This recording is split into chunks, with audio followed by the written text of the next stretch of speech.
Hey folks, Nephilim Free here. This is going to be part 3 in my Destroying AaronRa series. This is AaronRa on in the atheist broadcast.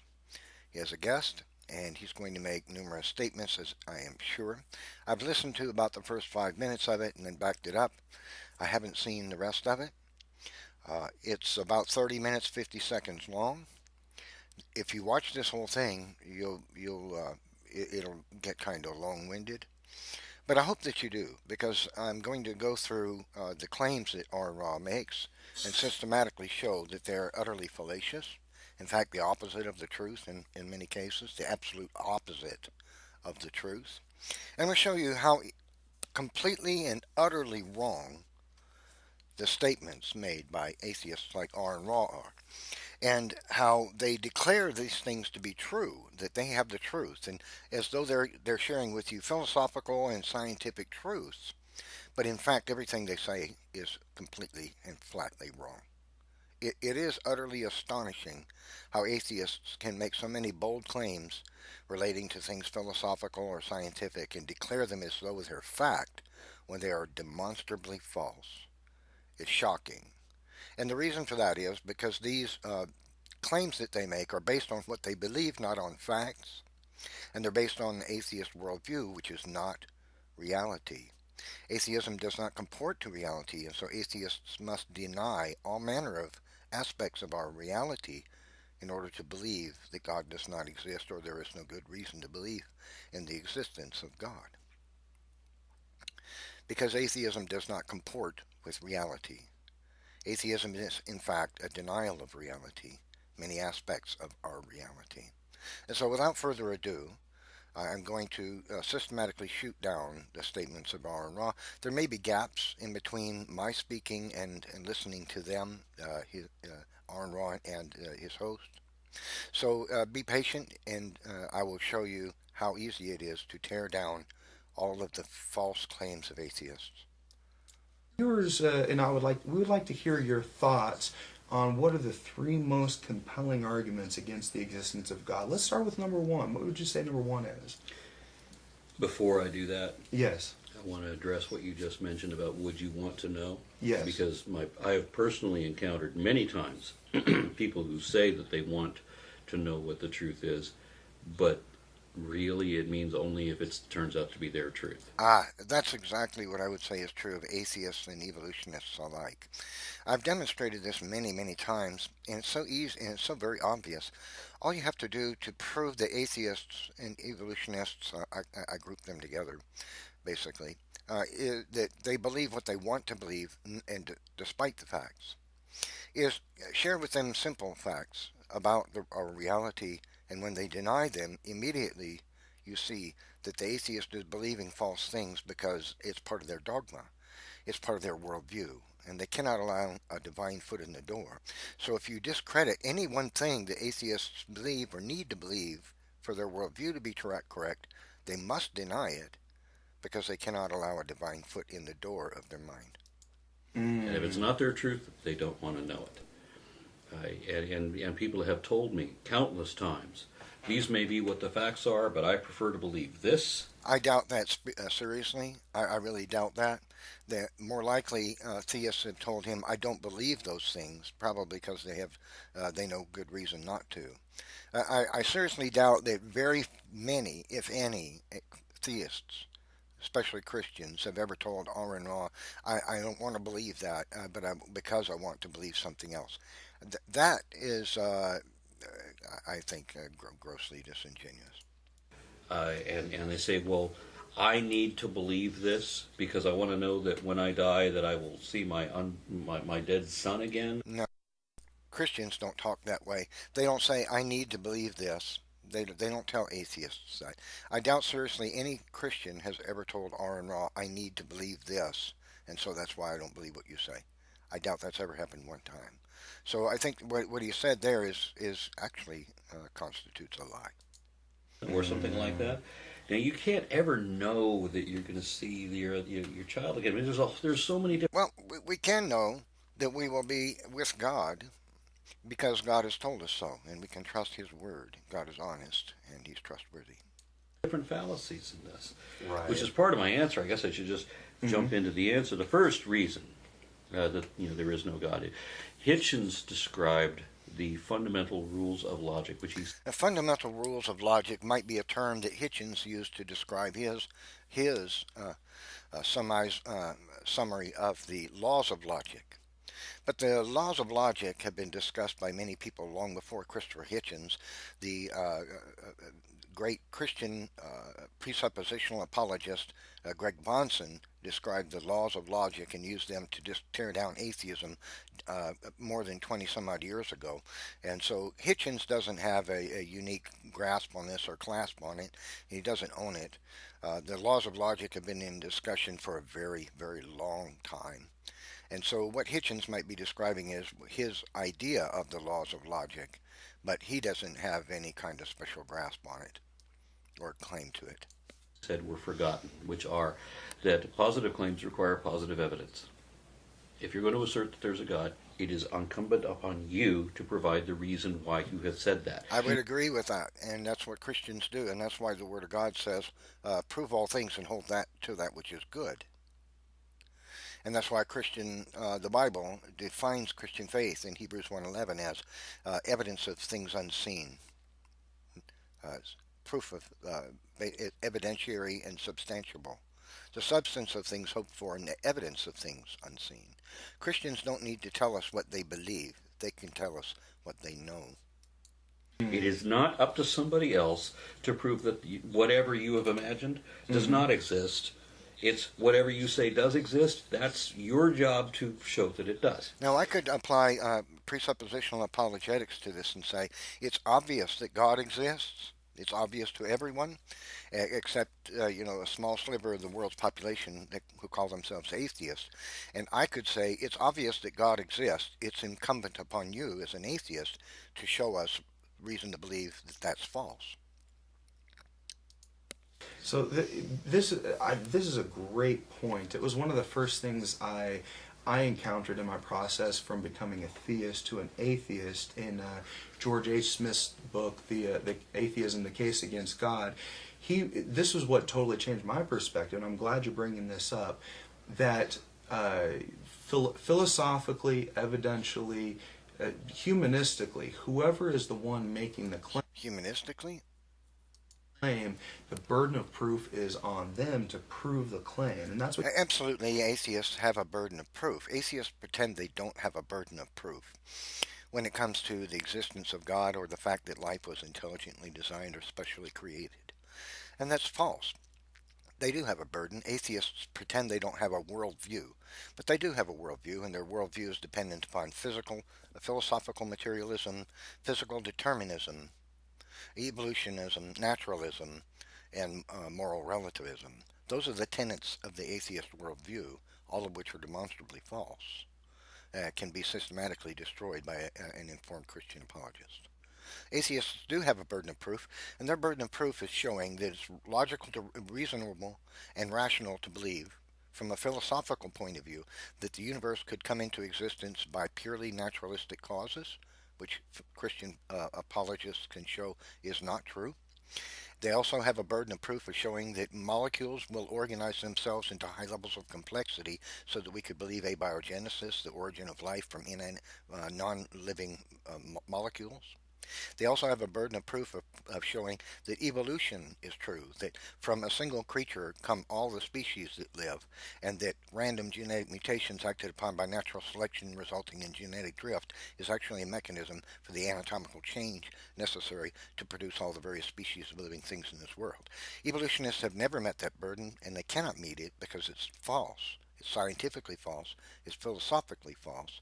It's been disproved by countless discoveries in science. Nonetheless, atheists have a burden to prove that. Atheists pretend they don't have a burden of proof, but they have many burdens of proof. What you're saying? Yes, and when you talk to religious believers, they do not want a burden of proof, right? They want to be able to say,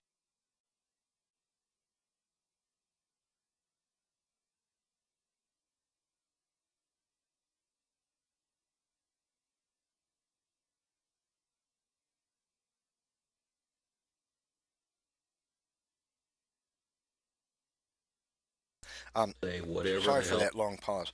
I didn't unmute my microphone.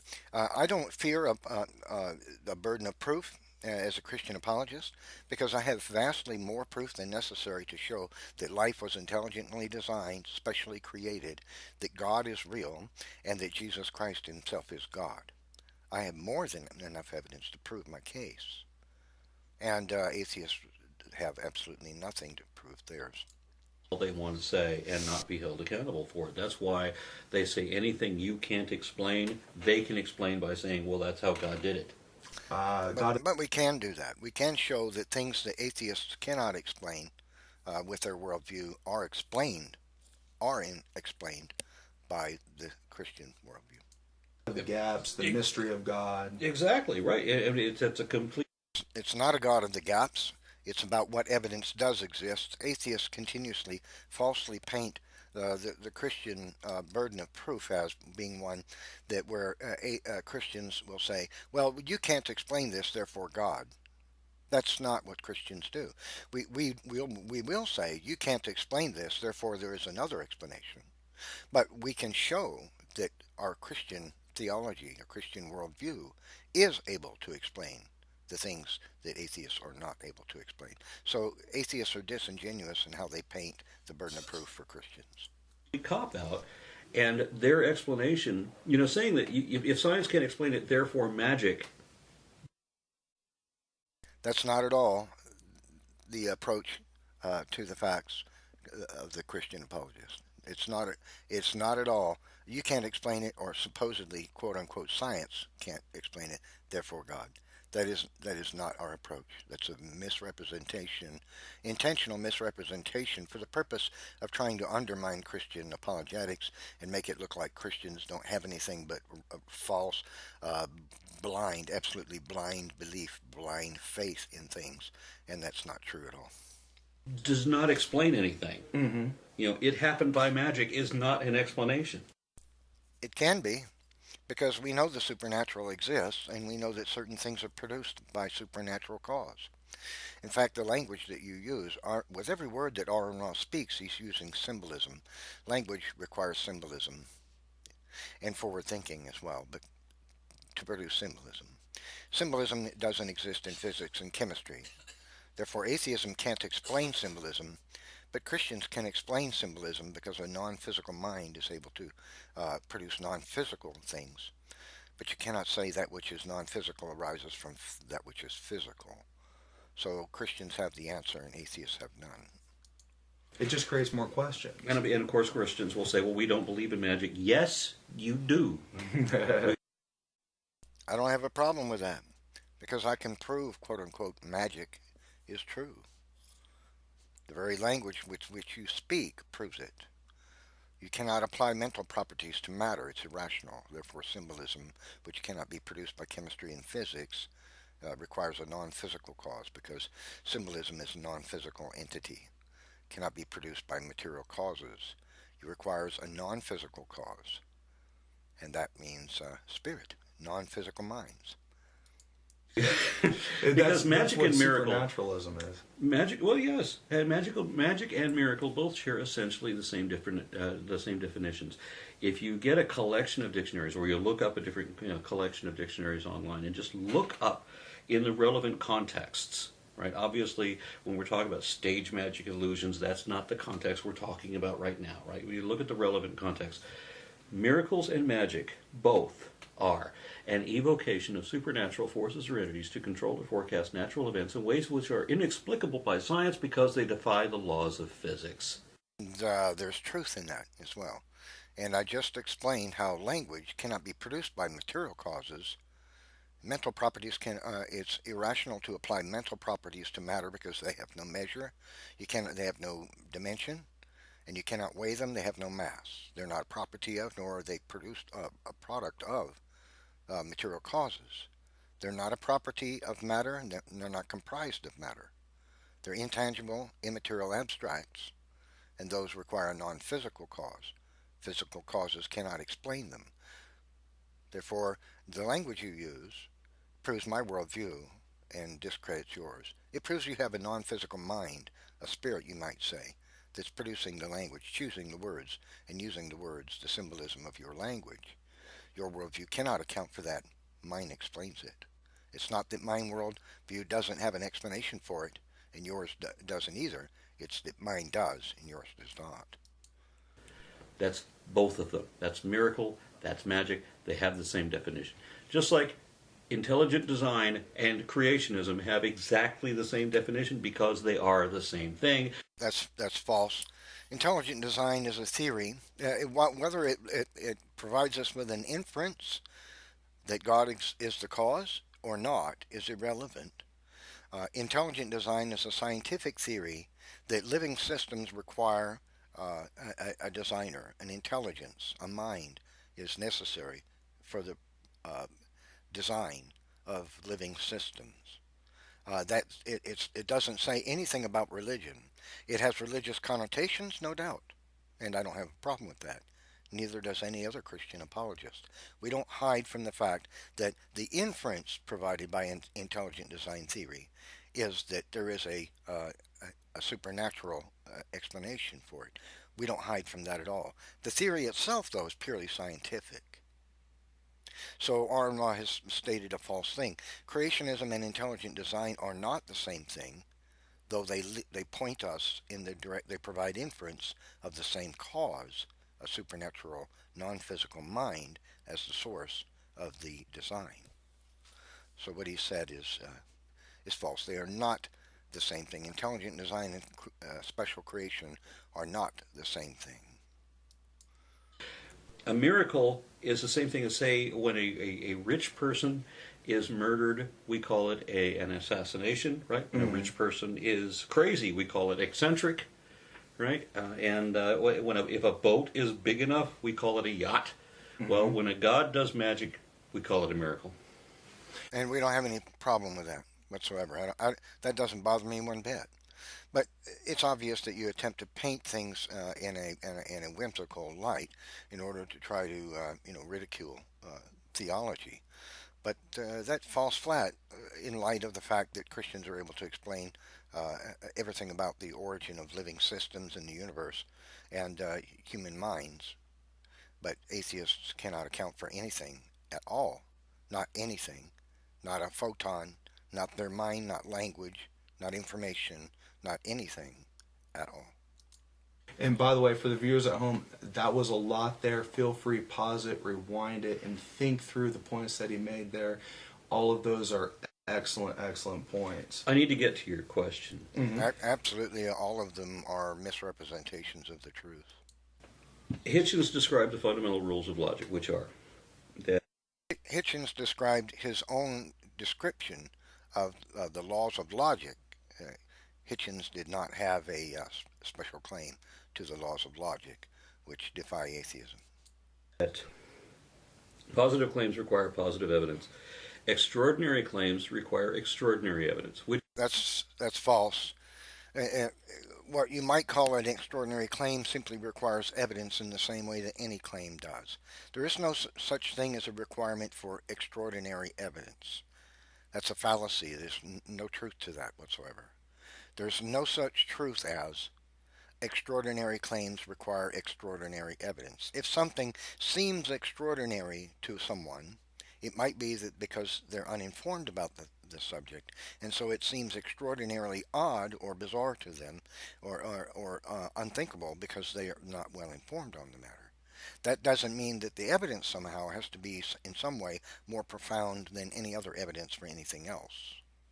If someone, for example, says A is the cause of B, and someone says, well, okay, maybe that's true, I'd have to investigate. But if someone says, hey, but C causes B, and then someone says, oh, that's an extraordinary claim, because it might be because they are not willing to believe, or this seems unfathomable to them.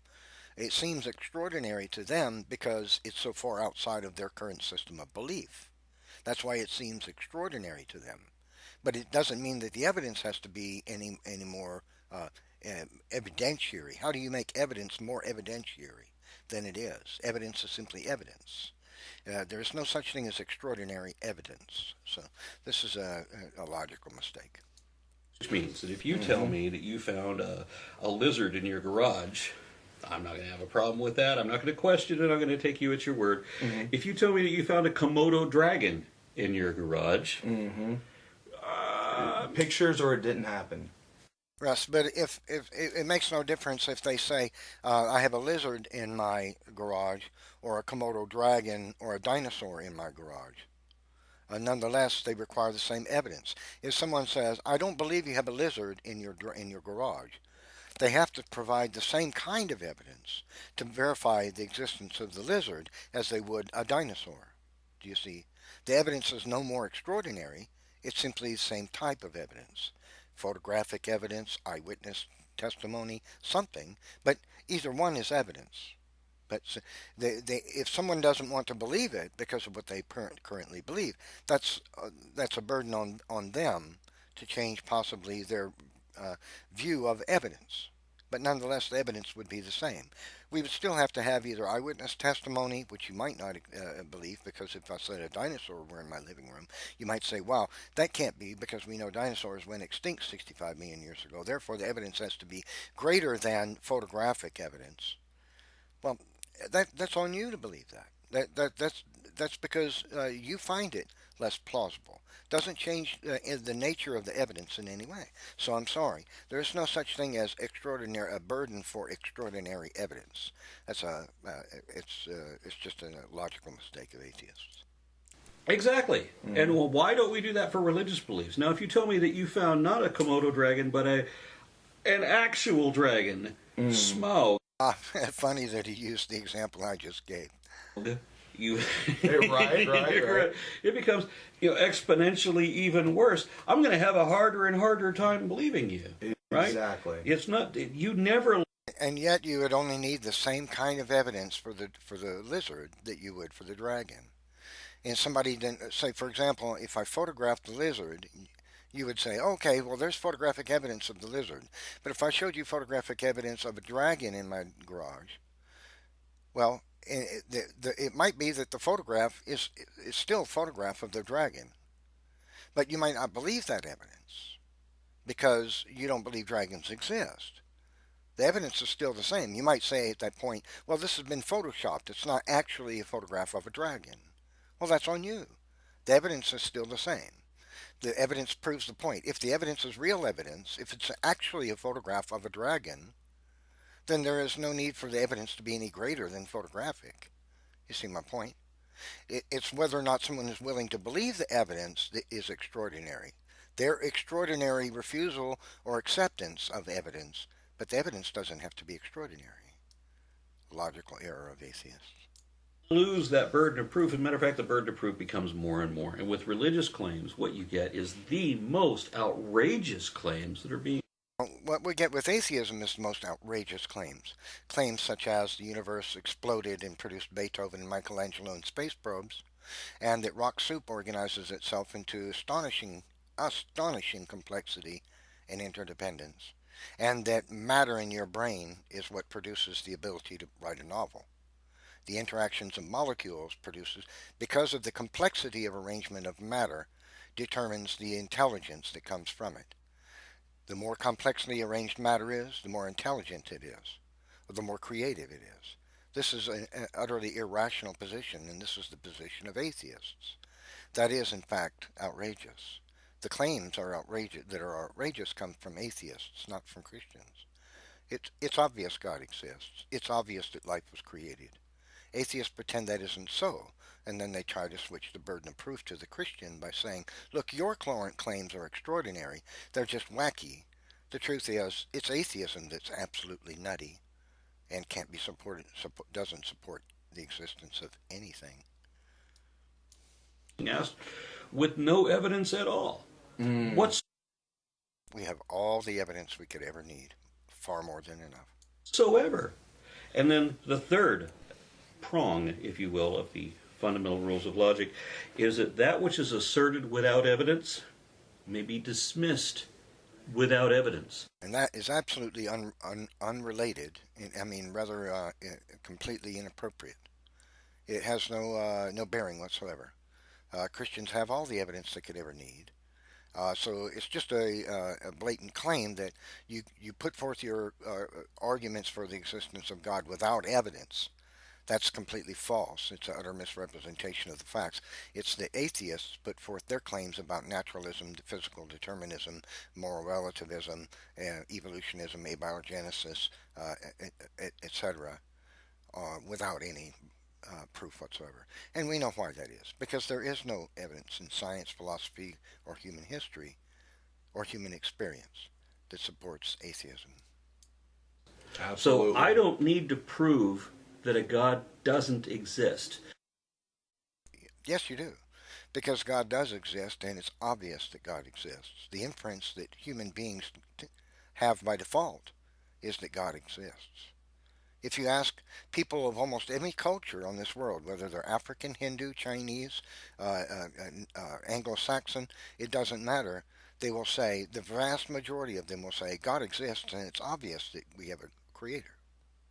But atheists are the ones that make this bizarre claim that we don't have any reason to believe in a creator. So you have the burden of proof, far more than any Christian could. I don't need to prove that the lizard in your garage doesn't exist. Pictures.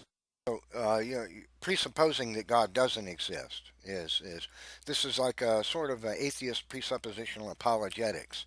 We have no reason to believe in God exists unless you can provide a quote unquote extraordinary evidence for the existence of God. The actual truth is this is a total misrepresentation of the facts. The facts are that everything provides inference that God exists. The burden of proof upon you is to provide us reason to believe not only that God doesn't exist, but everything that points to the existence of God, which is pretty much everything, is in fact wrong, and we are all deluded. Atheists have to argue that everyone who believes in God are absolutely deluded people, when the fact it's atheism that is a delusion. Or it didn't happen. Exactly. Literally. That's what that means. Right? And that's the first argument against God. And you've made no argument against God whatsoever. Have you heard any argument at all against the existence of God? I haven't heard one thing. Nothing. But he sits there in his arrogance thinking that he's put forth some kind of wham bam, thank you, son, sort of argument against the existence of God. When he's done nothing, he's offered absolutely nothing. So, in summary, that first one, it kind of gets back to the most basic, fundamental aspect of God, that we can't see or observe or directly experience God. And it calls into question what evidence is. And if we don't have evidence for God, then we've got no basis for believing that God even exists. Is that right? Yeah. And then let's say the second prong. Mm-hmm. Right? The second, as you would put it, knockdown. He says this is a knockdown argument. Knockdown. Let's hear that. Argument The against second God. knockdown argument. Everything that is used to describe God is wrong. Not just wrong, but impossible. Wrong because he thinks it's wrong, but now he's made a big claim. Impossible. Ooh, let's hear this. For example, God is somehow he's a mind that exists outside of a brain, except that the definition of mind is that it is the data that is produced by a brain. I doubt that in maybe certain circles you might find a definition of mind as being something produced by brain. If that were so, then they would be completely wrong. Minds produce non-physical abstract constructs. Not physical things. They produce non-physical mental abstracts. They produce linguistics, symbolism, language, aboutness, the process of intending to something or intentionality, free will choice making, forward thinking, these things and many more, algorithms, information, these and other things are non-physical, have no mass, cannot be measured. You cannot put a measuring tape to them and say they're X centimeters long by X centimeters high. They have no mass, you cannot weigh them. If I say give me a pound of your thoughts, you're at a loss to do so. Impossible. Because it's irrational to say that material causes can produce non-physical, immaterial abstract constructs of mind. To have a mind is to produce things which do not have a basis in matter. And the things that I mentioned and many others are those things. And every word that comes out of your mouth is a product of a non-physical cause because it is itself non-physical, massless, not a property of matter, not comprised of matter, dimensionless, intangible. Physical processes produce physical results. Non-physical processes, mental properties, for example, mental products are produced by non-physical causes. It would be irrational to say that those things which are non-physical arise from the activities of that which is physical. You see, so uh, it is demonstrably false that minds are produced by chemistry in a brain. That paradigm of the materialistic atheist is discredited by the philosophy of science. It's demonstrably false by the facts that I just gave. So it is not true that your mind is a product of chemistry in your brain.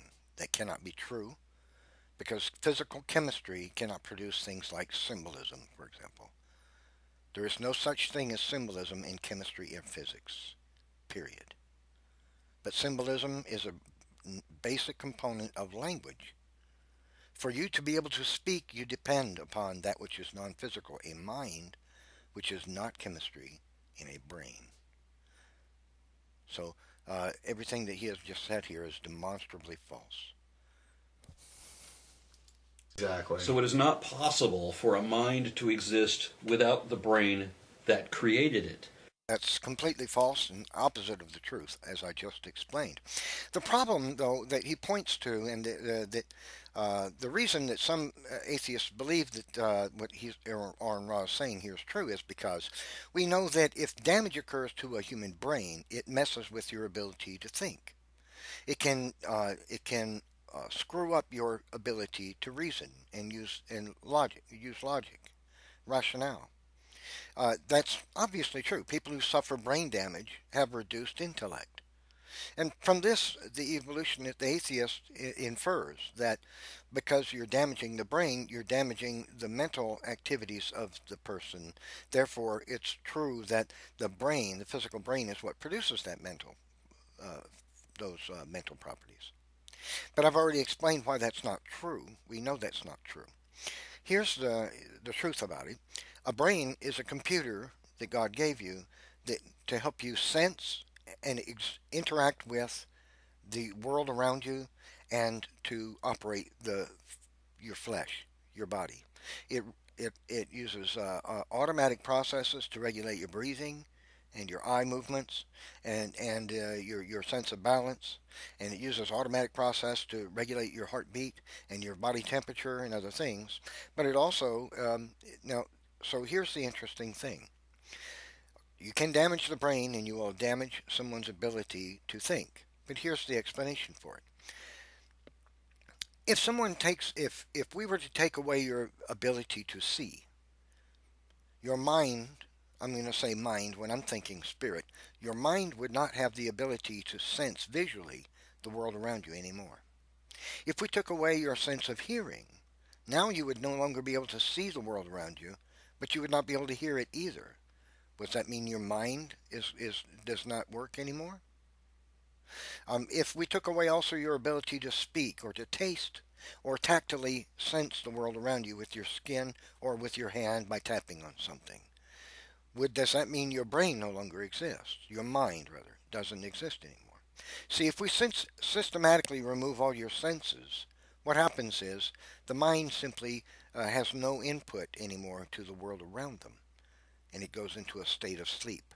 That is why the scriptures tell us when you die, you will sleep in the grave until the day of resurrection. Because without your body, God created us to be physical entities living in a three-dimensional physical world, but we have a non-physical spirit, a sentience, a life force within us that is non-physical. And if you take away the physical senses, the spirit or mind simply goes to sleep because it has no input. It has no input whatsoever. It doesn't even think anymore. So this dependence upon the physical body for the brain in order to have mental activity going on is what atheists believe provides powerful evidence that our minds are simply the products of chemistry in our brain. But the Christian worldview answers this in two ways. It explains that when your physical senses are taken away from your mind because your body dies, your spirit will go to sleep until the day of resurrection when the angels of God will raise it from the grave. And the demonstrably, the evidence which demonstrates that the atheist view on this is false is the fact that mental properties have no mass, nor are they comprised of matter.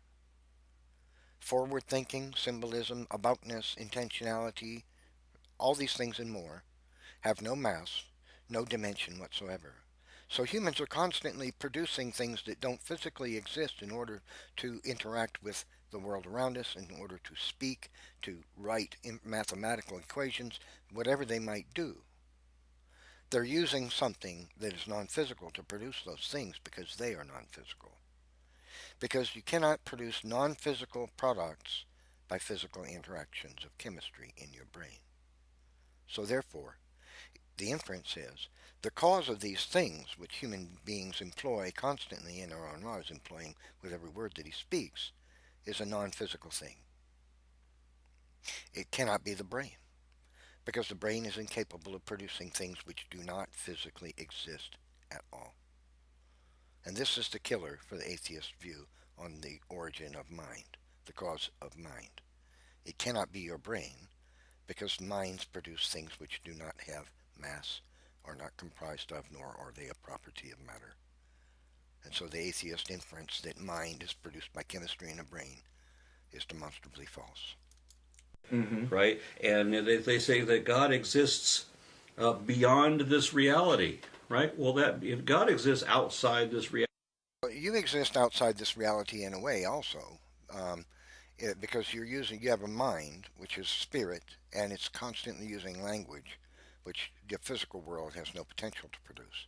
You're employing your supernatural component this very second in order to speak, but you're too naive on this matter and too dogmatic about it to see the truth of it. then that means he does not exist in reality, which removes God all over.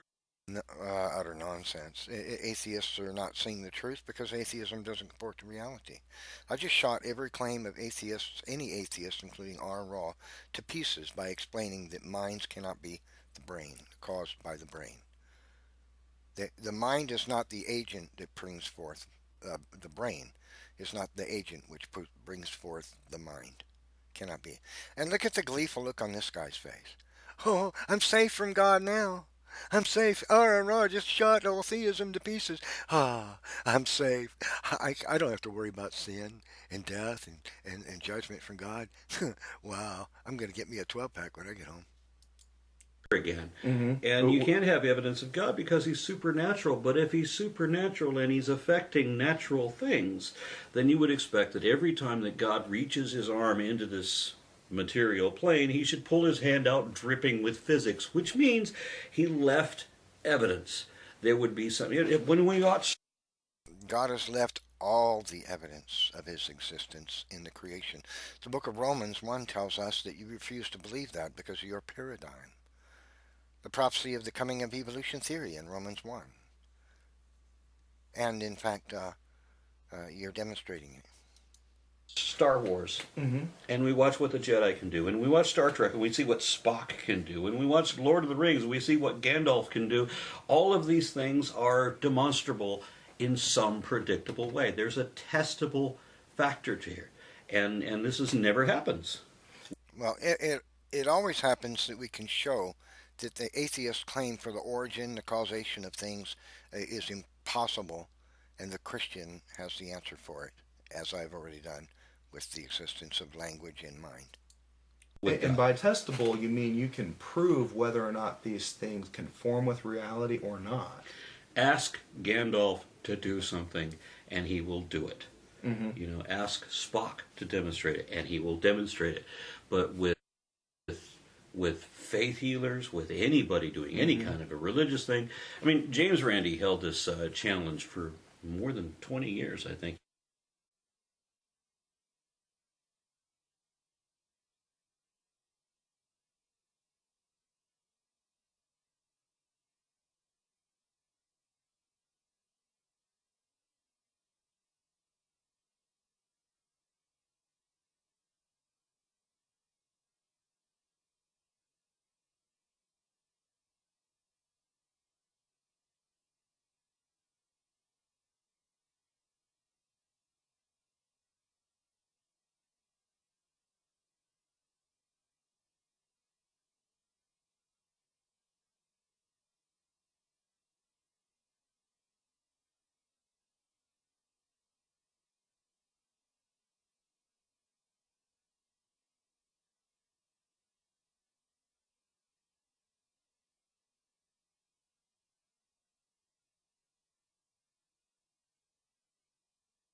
Okay, sorry I wasn't speaking.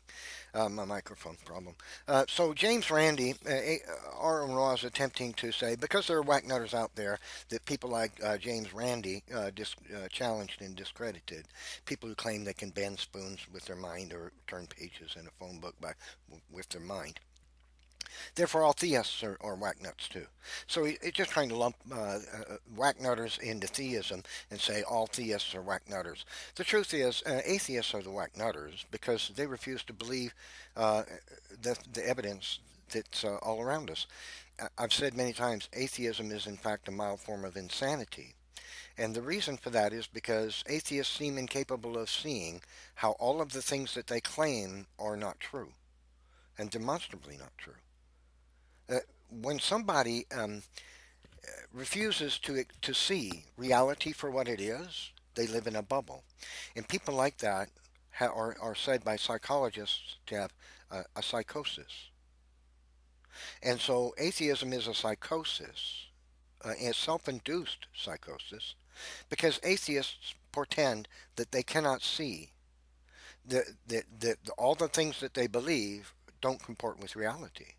And so their belief system, they go about living their lives holding to a belief system which does not comport to reality. And so, for this reason, all atheists are people who are modestly, at least mildly deluded. They live in a psychological bubble, and that's called a psychosis. And so, atheism is a mild form of insanity. He was holding $1 million reward Mm-hmm. for Mm-hmm. anybody that could demonstrate under normal laboratory conditions whatever it is that they claimed about the supernatural. Now, he has some great stories Oh about yeah. the people that tried to do this. My favorite of these, and I think it might be his favorite too, is this guy came up from South America with this beaten up old suitcase, and he's trying to demonstrate some kind of precognition thing, Mm-hmm. and they said, well, they ask him, okay, well, what is the thing that you can do, and we'll set up how to test it. So, what AaronRa is trying to do here is say, look, people can't do any physical thing with their mind, therefore their mind is physical. It doesn't have any supernatural power. Well, I would agree that human beings don't have godlike powers. God never intended for us to have that kind of power. We're limited creations. But that doesn't make a case for atheism that mind is chemistry, as I've proven it cannot be. Chemistry cannot produce the symbolism of language, for example. You need a non-physical cause for symbolism.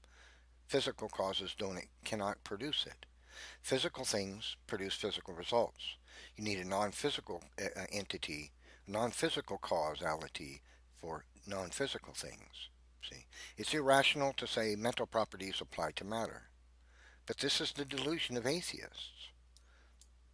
And so he sets up how he's going to be able to read their minds, or he's going to predict what cards they lay out, whatever the hell the thing is. Right. And they said, okay, so they do the preliminary test before they do the full-on recorded test. Nobody ever makes the full-on recorded tests. It's the preliminary interview where everybody failed.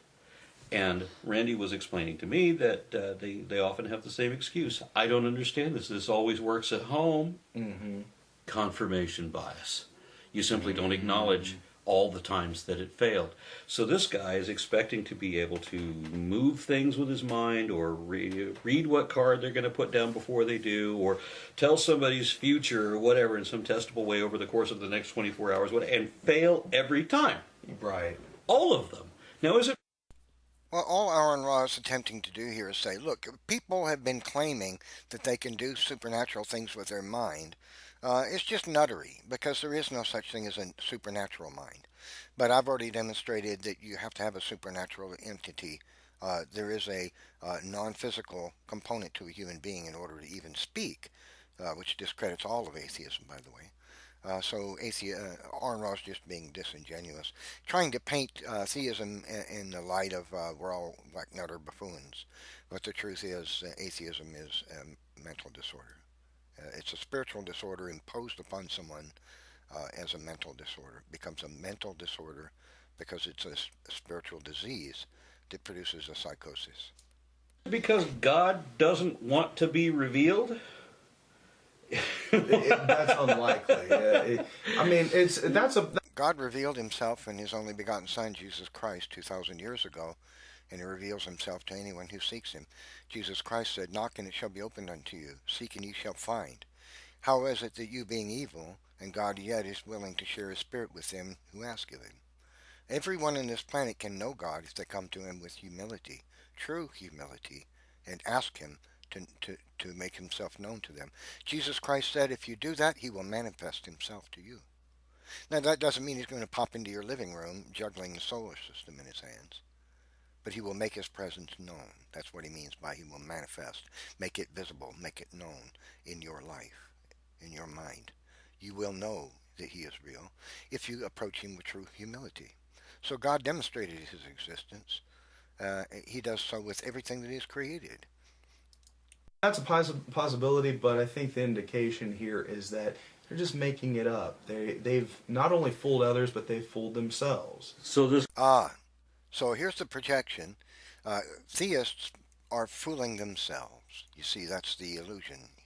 That's what he's alluding to, rather. The truth is, it's atheists which do that, and I've already well enough explained that. Guy with the suitcase. Mm-hmm. The suitcase was empty. He was expecting to go back to South America with $1 million in cash. Oh my goodness. Oh. They won't be laughing when they meet the Lord Jesus Christ. Oh. Well, that's prophetic, isn't it? Third, yes. The only thing that we know about God at all comes from a book that is full of things that are wrong. Atheists have tried, bigger minds than AaronRa have tried and failed to show that the Bible is wrong about anything. No atheist, no matter what PhD is behind his name, has ever been able to show that anything in the Bible is wrong. Anything. The only thing anybody's ever been shown to be wrong about the Bible is that translations can have a word in them which is incorrectly translated or less than perfectly translated. But the scriptures themselves have never been proven wrong about anything. And bigger minds than AaronRa have been trying to do so for 200 years and failed. We've proven are wrong. Mm-hmm. That's absolutely false. No atheist has ever proven anything wrong about the Bible. Ever. Not once. Bigger minds than AaronRa have tried, and all have fallen like dominoes. Sorry to say this, because we've been raised to believe that the Bible is the Word of God, and that the Bible is the pinnacle of all wisdom. And the Bible does prove itself to be the Word of God. It has scientific foreknowledge in it. It has fulfilled prophecy, hundreds of them. It's not possible for human beings to see the future, especially numerous details about the life of one man yet to come, written by different people in different centuries who likely never knew each other, almost could not have known each other over a period of many centuries. That's utterly implausible. You need something supernatural to cause such a thing, and the Bible proves itself to be the inspired Word of God in numerous ways.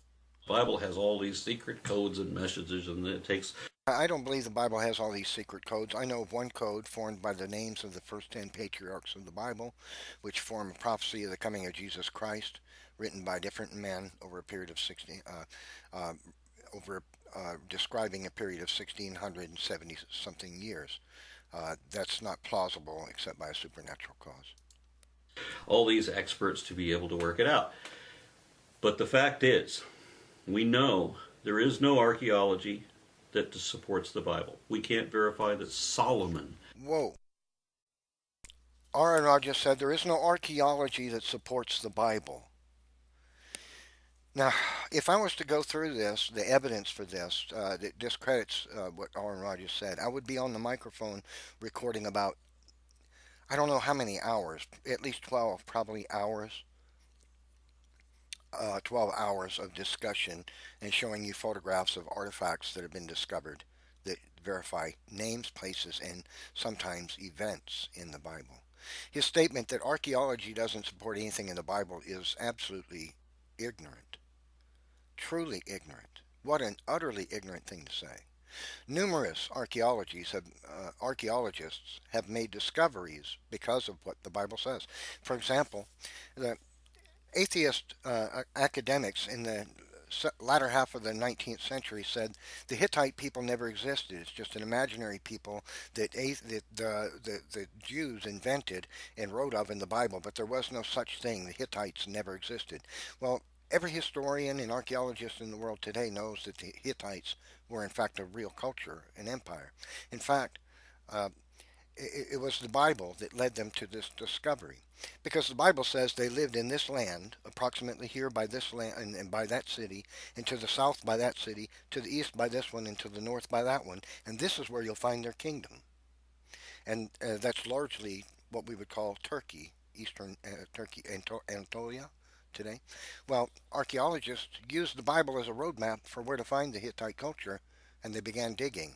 And now it's accepted fact by every historian and archaeologist in the world that the Hittites were a real culture and had their own empire. In fact, you can buy Hittite pottery and artifacts uh, at auction houses today. So there are numerous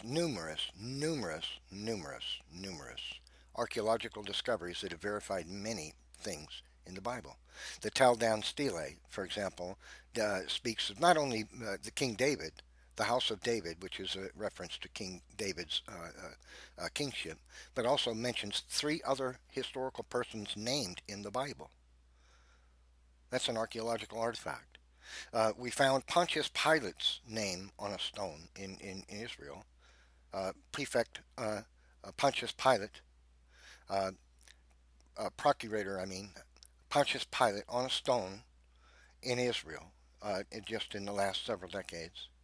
Uh, just recently, one of King David's palaces was discovered, and what were found in there were what are called bullae. Bullae is a round clay or wax seal. They're mostly made of clay. And this is where an official of the government would take his signet ring or stamp and he would press it into the clay to seal a document, and this would be an official seal from the king or one of the officers of the king. At this palace, one of King David's outposts, were found numerous bullae, and some of the names on those bullae are people named in the Bible. They are the officers of King David himself. So what does AaronRa, what is going on when AaronRa says there is no archaeological evidence that supports the Bible? That's absolutely an ignorant thing to say. There are countless, hundreds of archaeological discoveries in Israel and in the general land of Palestine, which support either real people or places or events found in the Bible. In Israel, in Egypt today, there is a river called Bar Yusuf, which means the river of Joseph. Now we know that Joseph was the right hand man of the Pharaoh. Why would they name a river after Joseph if Joseph didn't exist? The list of archaeological discoveries that support the Bible are in the hundreds. but AaronRa says there is none. So what kind of bubble is AaronRa living in? Is this part of his atheist psychosis? This delusion of atheists, where they don't uh, even investigate the world around them to find the arguments that Christians say are true or not true? What's going on here? That AaronRa, in his mind, actually believes, or does he actually believe, that there are no archaeological discoveries that support anything in the Bible, when there are in fact many hundreds? This is one of the most outrageous claims I've ever heard from any atheist. It is a complete denial of mountains of evidence. It's astonishing that any atheist would say such a thing in 2018. Absolutely mind-bending ignorance.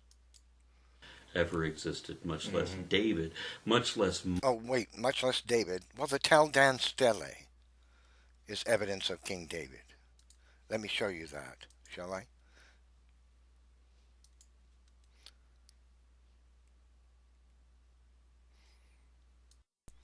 This is the Taldan Stele. These are the words that are missing because they were eroded or broken off. This is an ancient artifact, Hadad, mentioned in the Bible. Joram, son of Ahab, mentioned in the Bible. Ashkazu, mentioned in the Bible. The house of David, which means the kingdom of David. It mentions King of Israel. So, what do you mean there is no archaeological evidence for King David? The Taldan Stele is just one of several archaeological discoveries. It's a stone discovered in 1993-4 during excavations at Taldan in northern Israel, dated to the 9th century BC. It's written in Aramaic. It mentions 4 people who are named in the Bible.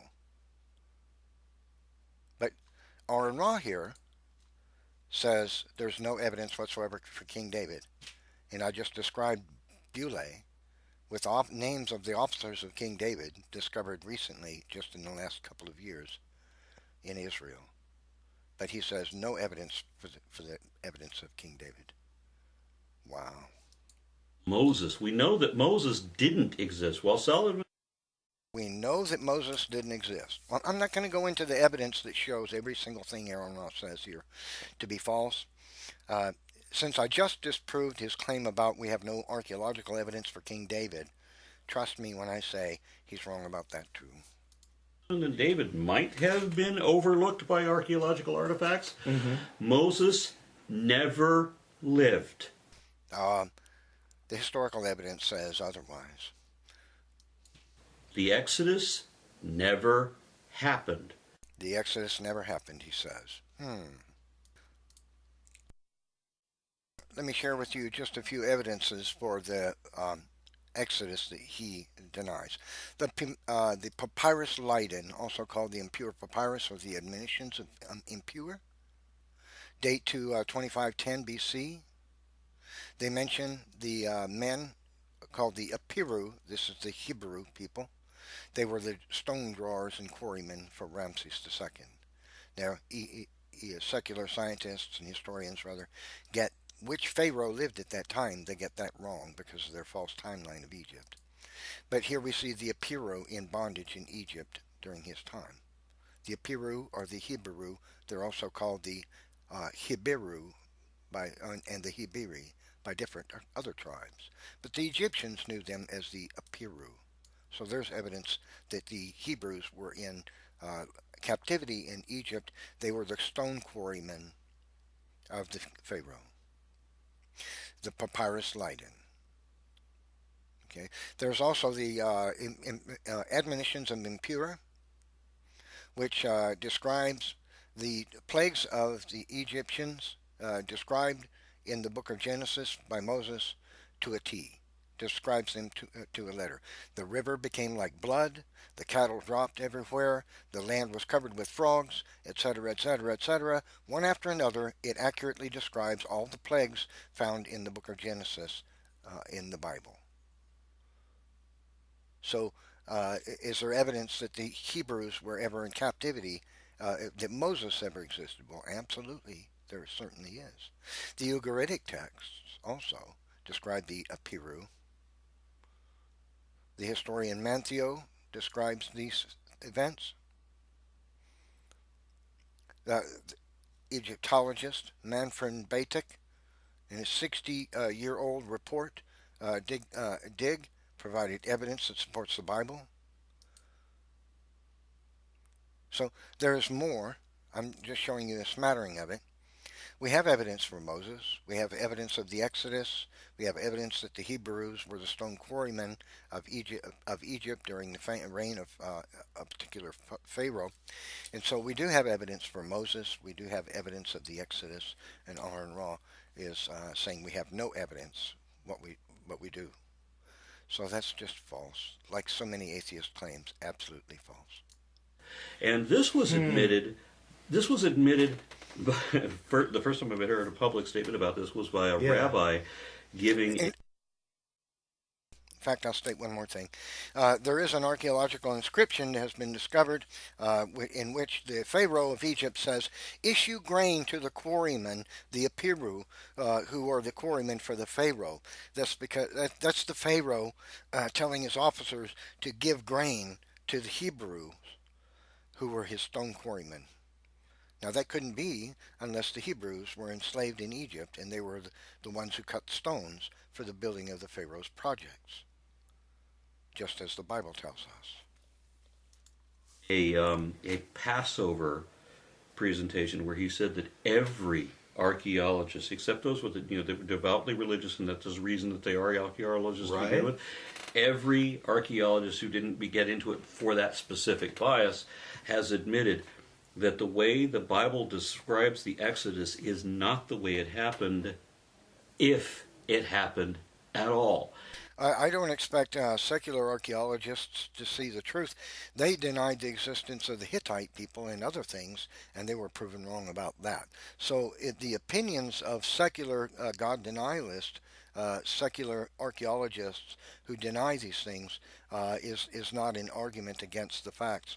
There are, in fact, archaeologists who have stated outright that the evidence for the existence of the Hebrews in Egypt is extraordinarily good, or that the Bible is archaeologically supported and by countless discoveries. Many prominent, eminent archaeologists have made those statements. But Aaron won't tell you about those, really. Just tell you about the godless camp who look at the world through their rose-colored glasses and say, I can't see it. And now we know that it didn't happen at all. Many archaeologists have testified to the historicity of the scriptures based on archaeology. Moses is not mentioned in any work prior to 250 BC. That's not evidence that he didn't exist. You could apply that same thing, that same standard, to lots of historical people, and you wouldn't have any reason to believe they existed either by that same standard. That's not evidence he did not exist. It appears that that's when the story was actually manufactured. That's a bad way to do history right there. Because we don't find mention of somebody until a certain date is not how we would go about determining whether or not that person lived prior to that time. That's just when we have a first record of someone. But we have records of Moses going back to 1400 BC. We have the texts. We have the statement of the prophets that came before Moses, which attributed the law written by the Hebrews by Moses to Moses. Let me show you that. Okay, so here's a little of the evidence. Now, we're proving the Bible with the Bible, so the atheist will say, that's, bad game, you can't do that. Well, that's just their claim. I say otherwise. The author himself states himself to be an eyewitness of the Exodus. He uses Egyptian words and is familiar with Egyptian customs. This would be Moses himself. The prophet of Joshua, who lived many years before, centuries before Christ, he cited Moses as the one who wrote the law. We have the testimony of one historical person there. Samuel, Nathan, and Gad also attributed Moses to the one who wrote the Pentateuch. The prophet Jeremiah, who lived many centuries before Christ, cited Moses as the one who wrote the Pentateuch. The prophet Ezra cited Moses as the one who wrote the Pentateuch. The prophet Daniel cited Moses as the one who wrote the Pentateuch. The prophet Malachi cited Moses as the one who wrote the law. Jesus Christ himself cited Moses as the one who wrote the law. The Pharisees themselves cited Moses as the one who wrote the law. The Apostle John did so, the Apostle Philip, the Apostle Paul, the Apostle Luke, and the Greek lay people of Israel who had heard the gospel message or had already learned from the Jews that Moses was the one who wrote the Pentateuch. Now, some of those people are ancient people, and so we have historical evidence that Moses wrote the Pentateuch. Now, you can dismiss that and say, well, those are people mentioned in the Bible. You can't use the Bible to prove the Bible. Since when? We have historical verification for Joseph. We have historical verification of King David. We have historical verification of Hezekiah, of other people in the Bible, even in the Old Testament. So it's just you're picking and choosing to say, I don't accept the testimony of these prophets who lived centuries before Christ when they say that Moses wrote the Pentateuch. Well, that's on you. But it's disingenuous to say we have no evidence for it when we actually have historical records of it written by numerous ancient people who lived before Jesus Christ. 250 BC. Yes. That's much That's sooner. 1,000 years Yeah. later than when he was supposed to be. And here's the funny thing: if you go back to the date that Moses was supposed to have existed, which most people say is about 1250, which is 1,000 years prior to what I just said, 1,000 years prior to that, you had the Pharaoh Senefru parting the Red Sea. We're doing something even better than that. What? I have not heard that claim, but I'm quite sure that if we examined it, we'd find that that isn't correct. That's going to be either based on a false interpretation of the historical record, or it's going to be a change of the historical timeline. The secular camp extends the history of Egypt by hundreds and hundreds of years into the past where it didn't exist because they make some errors. One of the errors they make is not recognizing that where historical records show that a particular pharaoh existed and then one comes after him is named such and such. Historical investigation has shown that some of these were cases where a father-son pharaoh team ruled a kingdom simultaneously. Father and son were both rulers of the Egyptian kingdom. And the secular camp says, well, this guy was Pharaoh, and then after him came this guy, and he was Pharaoh, but that was actually his son. And they coexisted together and ruled together. That takes time right out of the historical timeline, you see. If they didn't live sequentially, then that they lived together as father and son, co-rulers of Egypt, then you just snatched 50 years or more out of the historical timeline for the existence of Egypt. You see what I mean? And there are some other things, too, that do that sort of thing. If we find a record of a parting of a sea by a pharaoh, and I don't know that such a record exists where a pharaoh is said to have parted the sea, what we would likely find about that, if it was true that there is such a historical record, let me tell you what that would likely be.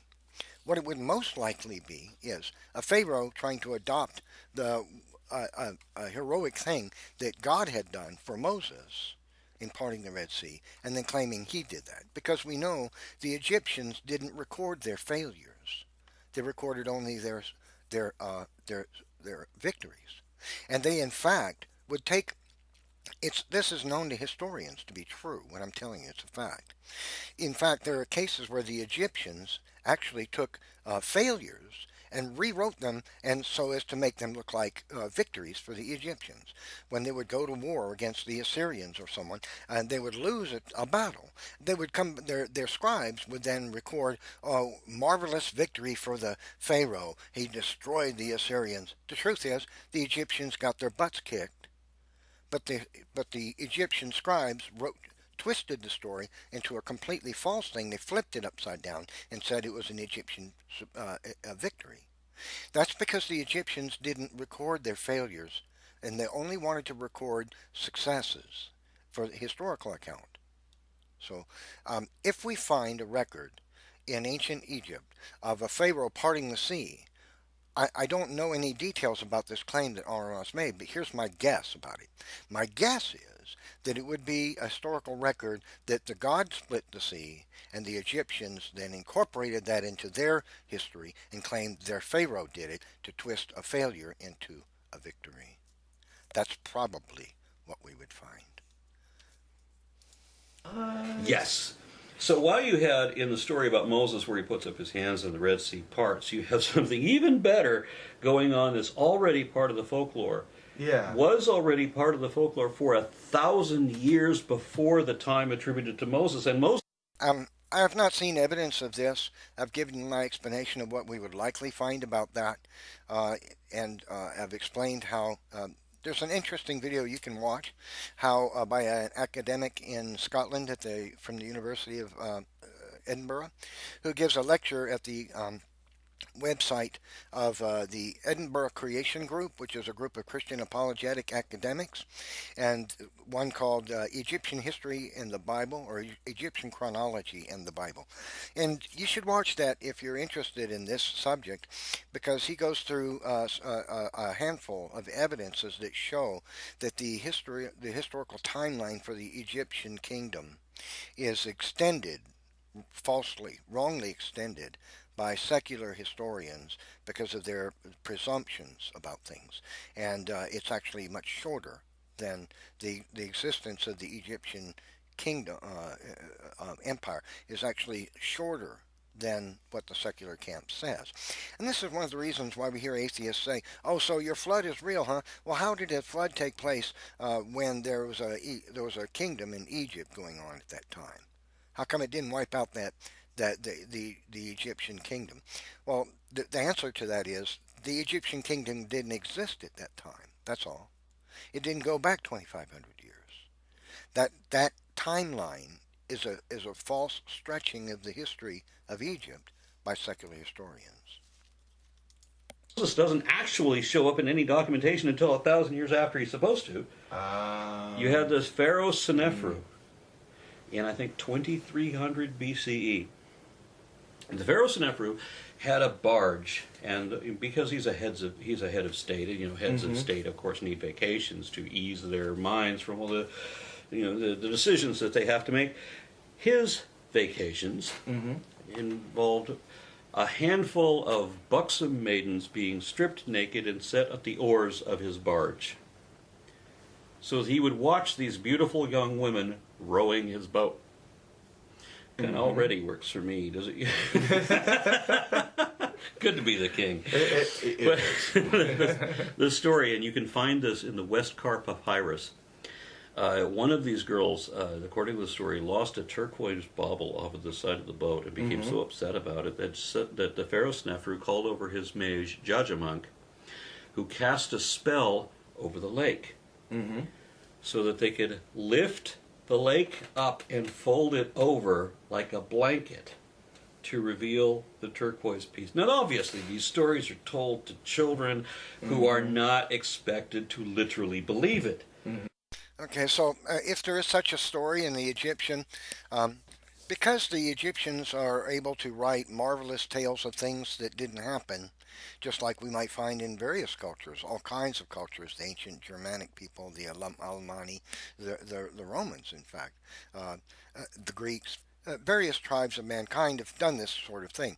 That because ancient tribes can write about false things and then it becomes their mythology, doesn't mean that anything in the Bible is proven false, because the Bible describes supernatural things too. So this is a false equivocation that AaronRa is making here. It's not an argument whatsoever against the Bible. All he's doing is providing evidence that there are false things that were invented by peoples of other various cultures around the world and that were not true, but that doesn't make an argument at all against the supernatural events that God has actually done. These are fables that were never intended to be believed. Well, interesting point there, because the scriptures are written in such a way as that they're a historical narrative, and they are intended to be believed. So that's a remarkable parallel there. that you're talking about things which you say were never intended to be actually believed by people. Well, in some cases, they were. Actually, these mythological stories in ancient cultures were actually intended to be believed. So, but the existence of such things is by no way, in no means, makes a case against any supernatural event actually found in the Bible. I can see how atheists, of course, would package that together and say, because we have no reason to believe such a whimsical thing over here, we have no reason to believe anything in the Bible either. But then you're comparing apples and oranges. But the story of Snefru and his topless rowing maidens and the blanket lake became, it's in the same culture. It's 1,000 years later for the story of Moses, and it's actually 2,000 years later before it's actually attributed to Moses. And if there is such an account of a Pharaoh doing such a thing, that in no way is related to the biblical account of God splitting the ocean, the sea for the Hebrews to escape the Pharaoh's army. Not even related. So, because AaronRa sees a certain similarity, this is evidence somehow that the biblical account is wrong. That's a terribly unacademic, unintellectual way to approach things. That you get the parting of the Red Sea, which is not even as good a trick. Mm-hmm. If we relied on such assumptions as that, then we really couldn't do any useful history work at all. Historians would basically be the least possible useful academics in the world. It's holding the wall. Holding it back. It's trite.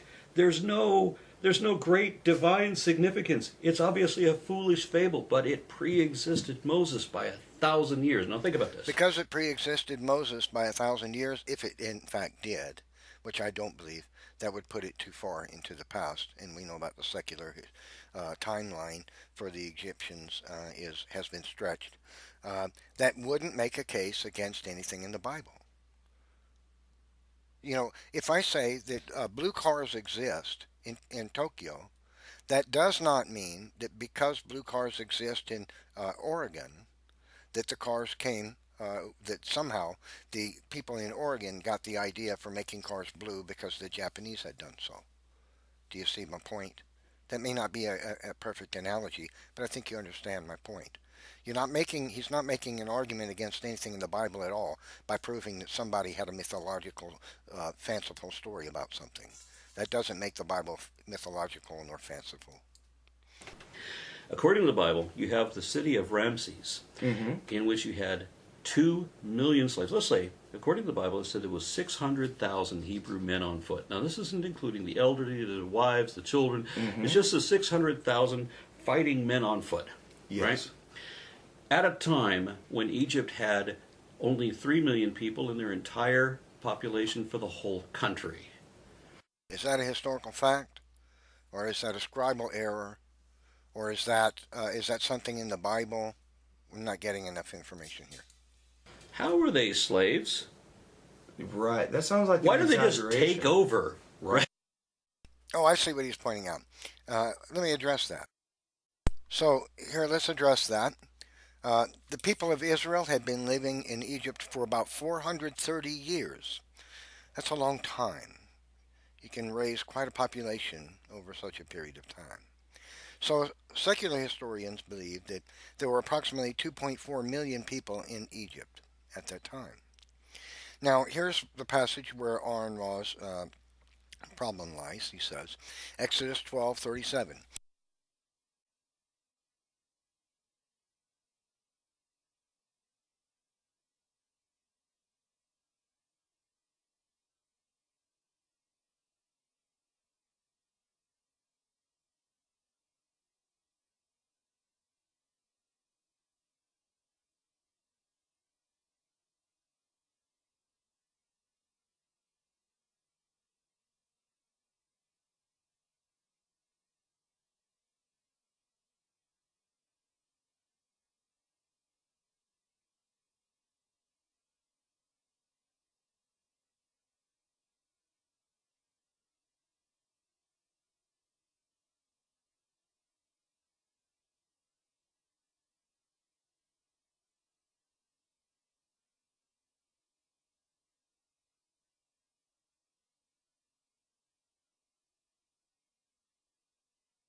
What are you going to do if you only got three?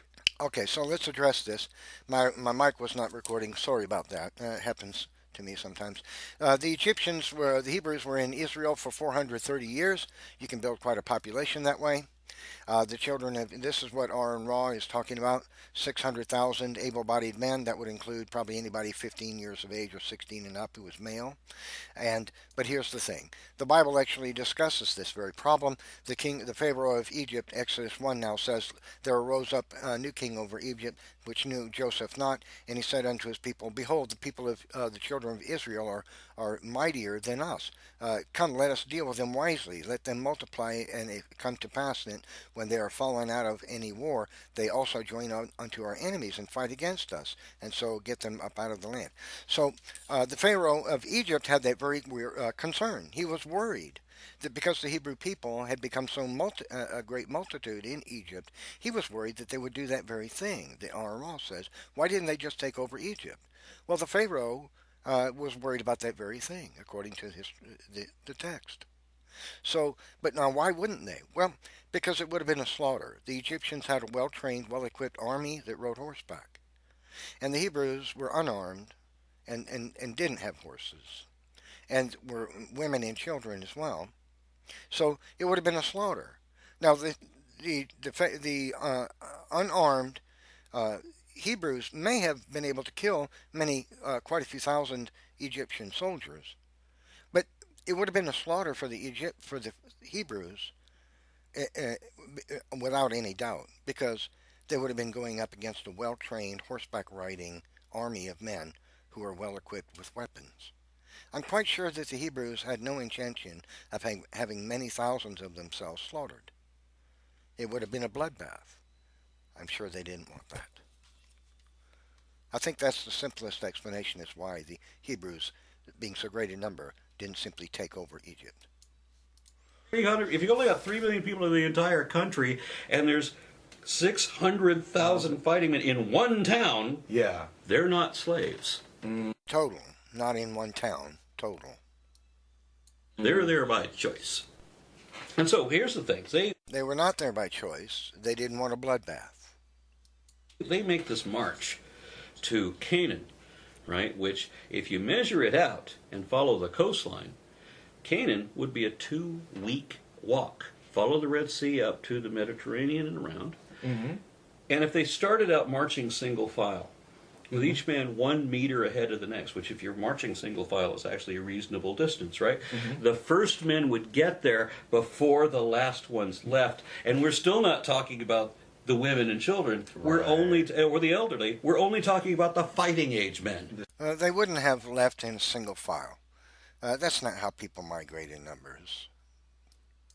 600,000. Exactly. So Goodness. that line, they're already there before the last one's left, because it's only...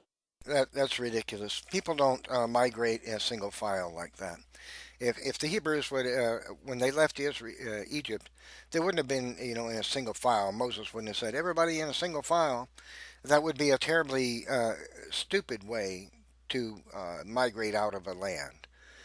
You would have to wait, as AaronRa points out, a long time for the last people to get there before the first ones did.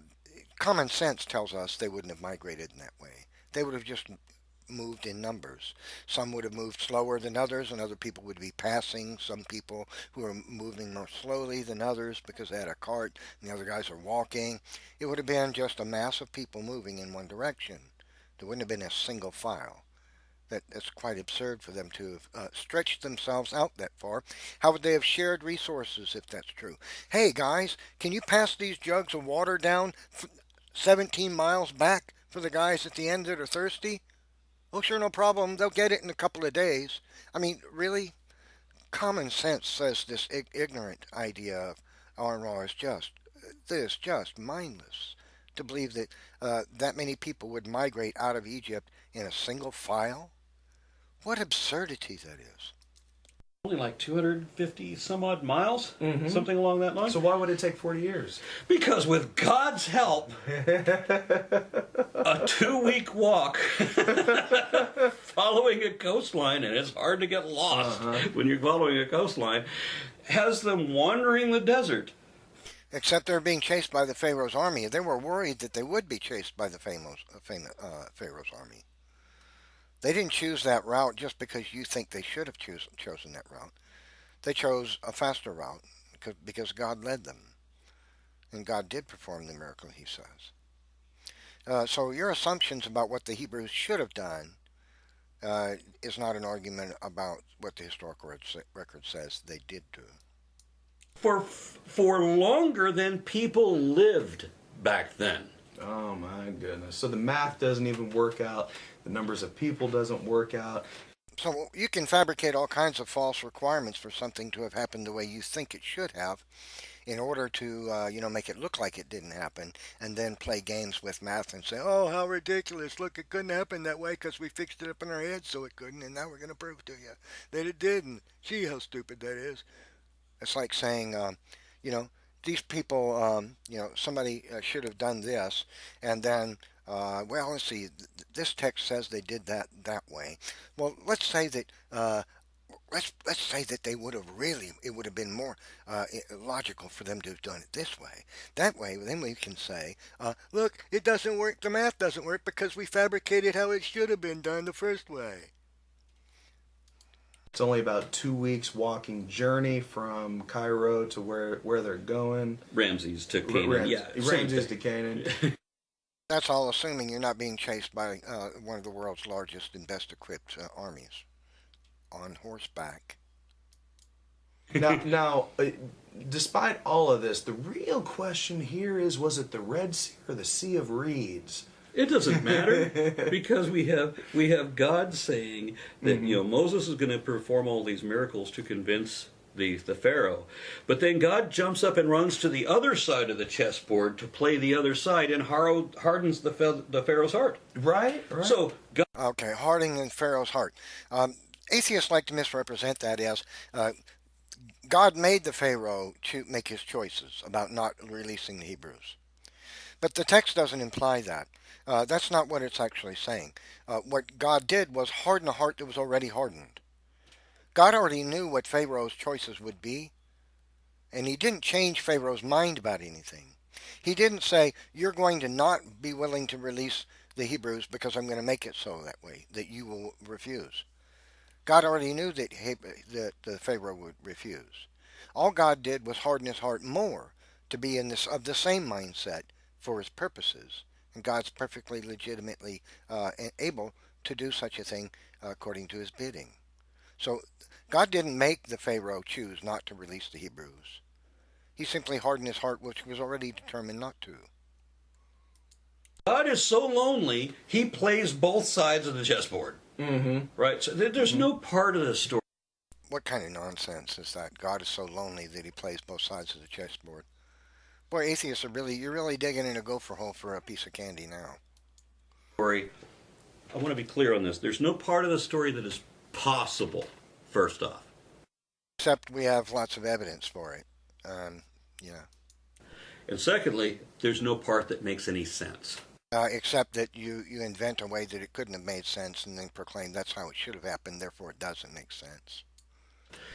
If God exists, the Bible wouldn't describe him the way it does. Well, he wouldn't describe God the way you do, but that's what we know. The Bible, and this is a separate point. Yeah. Regardless whether God exists or not, evolution is still a inescapable fact. Evolution is science, fantasy. It's a philosophy which godless men attempt to bend into science. The very existence of DNA is proof the evolution is false because it proves a mind was involved in the creation of the information that defines all the anatomical features of every living thing, and evolution cannot be true. I'm going to share with you quickly 10 laws of nature regarding information which prove evolution false and prove creation is true. 1. Anything material, such as physical, chemical processes, cannot create something non-material. Remember I was talking about minds? And this is proof that we have a non-physical sentient component, and our mind is not just chemistry in the brain. Well, this is one of the facts that I was discussing. 2. Information is a non-material fundamental entity and not a property of matter. 3. Information requires a material medium for storage and transmission. 4. Information cannot arise from statistical processes. 5. There can be no information without a code. No thought or idea can be shared without a code. 6. All codes result from an intentional choice and agreement between a sender and a recipient. 7. The determination of meaning and from a set of symbols is a mental process that requires intelligence. And that includes language. 8. There can be no new information without an intelligent, purposeful sender. 9. Any given chain of information can be traced back to an intelligent source. 10. Information comprises all the non-material foundation for technological systems, works of art, and biological systems. There are some conclusions we can come to because of these facts. Since the DNA code of all life is clearly within the definition domain of information, we conclude that there must be a sender. 2. Since the density and complexity of DNA encoded information is billions of times greater than man's present technology, we conclude that the sender must be supremely intelligent. 3. The sender must have encoded, stored the information into the DNA molecules, constructed the biological machines required for encoding, decoding, and synthesizing, and designed all the features of all the original life forms. We conclude the sender must be purposeful and supremely powerful. 4. Since information is a non-physical fundamental entity and cannot originate from material quantities, we conclude that the sender must have a non-physical, non-material component, just like you do, which you prove every time you use language, you speak, you prove you have a non-physical sentient component as well. 5. Since information is a non-material fundamental entity and cannot originate from material quantities, and since information originates from man, we conclude that man's nature must have a non-material component. 6. Since information is a non-material fundamental entity, we conclude that the assumption the universe is comprised solely of mass and energy is false, since biological information originates only from an intelligent sender, and all theories of chemical and biological evolution require that information must originate solely from mass and energy alone without a sender. We conclude that all the theories and concepts of biological evolution are false. Now here's where it gets really cool. I love this part. Anyone who disagrees with these laws and conclusions must falsify them by demonstrating the initial origin of information from purely material sources. Therefore, the laws of nature about information have 1. Refuted the assumption of scientific materialism and theories of chemical and biological evolution. And 2. All philosophies or theories based on the assumption of scientific materialism, including chemical and biological evolution, are falsified by the laws of nature about information. So, it's not that evolution isn't true, it's impossible. Because evolution, that is, physical chemical interactions of matter, cannot produce the non-physical fundamental entities like information linguistics and algorithms upon which all living systems are based. And therefore evolution is not only false, it's absolutely impossible. It cannot be true. Of population genetics. And the Bible is still an already disproved book of man-made mythology. Absolutely false. Bigger minds than AaronRa have attempted to prove that, and all have fallen they continue to fall like dominoes. The existence of God cannot save that. The Bible is wrong with God. If God is real, the Bible is still wrong. The Bible could not exist without God. Man cannot have strictly written the Bible. It possesses properties that man could not have imparted to it, such as the ability to see the future so many times so accurately, to tell the future, to tell the end before the beginning, to have supernatural foreknowledge, to have scientific foreknowledge. Man cannot have imparted these things to the Bible. Therefore, the Bible requires an intelligence outside of man's abilities, outside of time, for the properties of the Bible to exist, verifying that there is a supernatural agent involved in the origin of the Hebrew Scriptures. That is an incredible point. Wow, he says that's incredible. Gee, I just handed AaronRa's hat to him, but this guy says, man, that's incredible. That is an incredible point. So we've covered a lot here. Just want to summarize it. Summarize your points. The first one, from what I understand, is that there's really no evidence for the existence of God. Nor possibility, and that leads. Wow, there can be no evidence for God. Not only has he stated something false that there is no evidence for God, there is profound and overwhelming evidence for God, but he has stated that there can be no such thing as evidence for God.